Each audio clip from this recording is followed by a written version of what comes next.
Chilli chicken சாப்பிட்டு இருப்போம். Chilli omelette எப்படி செய்யலான்னு பார்க்கலாமா? இதுக்கு தேவையான வெஜிடபிள் வந்து கேப்சிகம், வெங்காயம், பூண்டு, பச்சை மிளகாய் வந்து கட் பண்ணிக்கலாம். ஒரு பவுலில் 3 முட்டை சேர்த்து நல்லா பீட் பண்ணி எடுத்துக்கலாம். தவா சூடானதுமே முட்டை ஊற்றி நல்லா வெந்ததுக்கு அப்புறமா அந்த ஆம்லெட் வந்து நல்லா இந்த மாதிரி ஸ்கொயர் ஷேப்பில் வந்து கட் பண்ணி எடுத்துக்கலாம். இதுக்கு தேவையான மசாலா வந்து கார்ன்ஃப்ளவர் மாவு, மைதா மாவு, மிளகாய்த்தூள், கரம் மசாலா, பெப்பர், உப்பு, கொஞ்சமாக தண்ணி சேர்த்து நல்லா திக்கான பேஸ்ட்டுக்கு வந்து கரைச்சிக்கலாம்.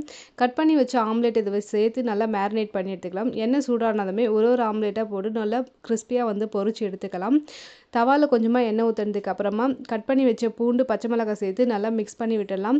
அது கூட வெங்காயம், கேப்சிகம் சேர்த்து நல்லா ரோஸ்ட் பண்ணி எடுத்துட்டு இது கூட வந்து 1 ஸ்பூன் வந்து டொமேட்டோ சாஸ், சோயா சாஸ், உப்பு, கார்ன்ஃப்ளவர் மாவு கூட கொஞ்சமாக தண்ணி சேர்த்து கரைச்சி ஊற்றிக்கலாம். நம்ம பொரிச்சு வச்சு அந்த ஆம்லேட்டை வந்து இது கூட சேர்த்து நல்லா மிக்ஸ் பண்ணி எடுத்தோம்னா ஒரு சூப்பரான சில்லி ஆம்லேட் ரெடி. ட்ரை பண்ணி பாருங்கள். டேஸ்ட்டும் ரொம்ப நல்லாயிருக்கும். ட்ரை பண்ணி பார்த்துட்டு எப்படி இருக்குன்னு சொல்லுங்கள்.